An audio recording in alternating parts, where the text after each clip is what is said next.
मन में बढ़ाया। और मैं धन्यवाद देना चाहूंगी उन प्रतिभावान छात्रों को जो अपने मेहनत के बदौलत इतने अच्छे अंक लाए। और मेरा एक अपील होगा, मेरा विचार नहीं होगा, अपील होगा उन प्रतिभावान छात्रों के गार्जियन से कि जो आपके बच्चे हैं उनकी शिक्षा रुकनी नहीं चाहिए। क्योंकि मेरे महापुरुषों का कहना था कि अगर आपके बच्चों की शिक्षा के लिए आप सामर्थ्यवान नहीं हैं तो बेच डालिए उस थाली को जिस थाली में आप खाना खा रहे हैं। ये हमारे महापुरुषों का कथन था।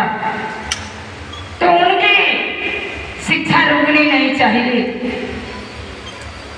बाबा साहब का एक अपील था अपने समाज के लोगों से। उनका कहना था कि ऐ मेरे समाज के लोगों, जब तुम पढ़ लिख लेना, तुम कुछ लायक बन जाना, तुम्हारे पास तुम नौकरी पेशा में आ जाना, तुम्हारे पास अर्थ की व्यवस्था हो जाए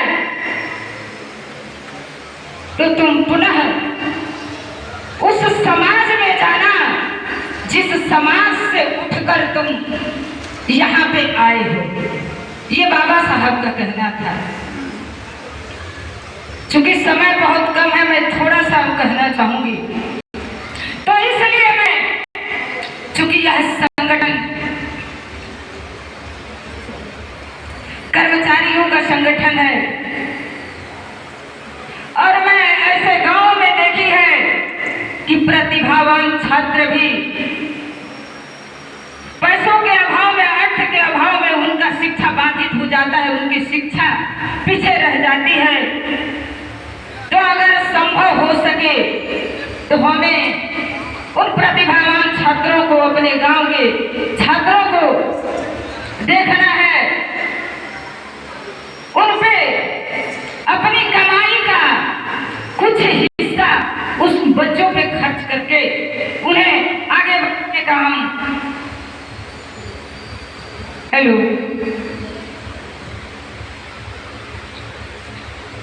जब भी बाबा साहब को याद करते हैं, एक सवाल मेरे जहन में आता है कि क्या मैं या क्या हम ये समाज में जो फैली कुरीतियां हैं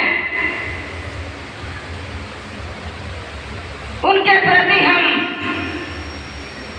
सहज हैं, सजग हैं, उस कुरीतियों को मिटाने के लिए हम आवाज उठा रहे हैं। जो समाज में जातिवादी का जाल है, छुआछूत है, उसके प्रति हम उस जाल से क्या बाहर निकल पाए हैं? अगर ऐसा नहीं तो हमें आवाज उठाना होगा, हम उस कुरीतियों के प्रति आवाज उठाना होगा, हम उस जाति संबंध रोग से छुटकारा पाने के लिए आगे बढ़ना होगा, उस पिछड़े हुए समाज को आगे बढ़ाने के लिए बाबा साहब के विचारों को जन जन तक फैलाना होगा। क्योंकि मैं एक उदाहरण के रूप में कहना चाहूंगी, 1 महीना की बात है और इस बक्सर की बात है। हम कहते हैं कि हम जाति पाति से ऊपर उठ गए हैं। मैं एक दोस्त के साथ एक घर में गई बहन, तो उनके घर में जब गई तो बैठ के अपना हालचाल होने लगा। उन्हें परिचय आया कि ये मेरी बहू है, ये मेरी बेटी है। एक औरत बैठी थी तो मैंने अनायास ही पूछ बैठी कि ये कौन है? तो वो बोली कि ये हमारी काम करने वाली है, बढ़िया जाति से मिल गई तो रख लिए हैं। मैंने ये नहीं पूछी कि ये कौन सी जाति से, लेकिन वो अपने आप बोली कि बढ़िया जाति से मिल गई तो रख लिए हैं काम करने के लिए। तो मैंने पूछी कि अच्छा ठीक है, ये तो बढ़िया जाति से मिल गई काम करने करने के रखी। तो खराब जाति कौन होता है? तो क्या बोली ना कि अनाथ जाति के कोई मिली तो उधर के काम करे कि हम रोक। मैं ये नहीं कहती कि आपको बाबा साहब ने शिक्षा का अधिकार दिया, पढ़ लिख कर आप जाकर किसी के घर में झूठा सावरिए, किसी की बर्तन धोइए, ऐसा नहीं। बाबा साहब ने आपको अधिकार पढ़ने का अगर दिया है तो आप शिक्षा ग्रहण करिए, बढ़िया पढ़ाई करिए, ऊंचे ऊंचे पदों पे आसीन होइए।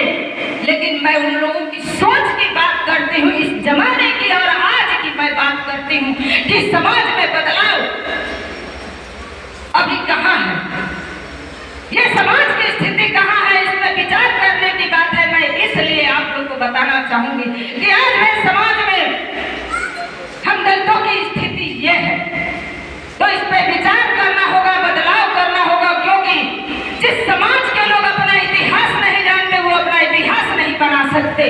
बाबा साहब का कहना था कि शिक्षा के बदौलत ही जो ये जाति पाति का भयानक रोग है, विषैला रोग है, शिक्षा के बदौलत ही हम समझ सकते हैं और बदल सकते हैं। तो इस पे विचार करना होगा।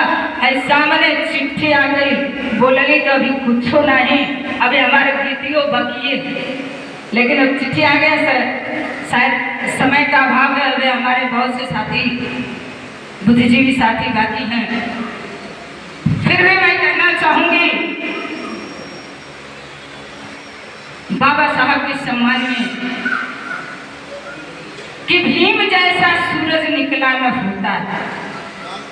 बदलाव तो बहुत हुआ है, लेकिन समझने की चीज है, बदलाव करने की जरूरत है। तो मैं कहना चाहूंगी कि भीम जैसा सूरज निकला न होता, हम बहुजनों के जीवन में ये उजाला न होता। अरे मर गए होता वही जुल्म सहकर, मर गए होता वही जुल्म सहकर, अगर भीम जैसा रखवाला हमें मिला न होता, मिला न होता। तो जरूरत है इतिहास जानने की, जरूरत है इतिहास बदलने की। क्योंकि जिस क्षेत्र में बारिश नहीं होती उस क्षेत्र की फसलें बर्बाद हो जाती हैं, और जिस समाज के लोग अपना इतिहास नहीं जानते उनकी नस्लें गुलाम हो जाती हैं, उनकी नस्लें गुलाम हो जाती हैं। ये बाबा साहब का कहना था। तो समय अभाव के चलते अपनी बाड़ी को यहीं पे विराम देते हुए एवं अपने समाज के भविष्य की मंगल कामना करते हुए जय भीम, जय भारत।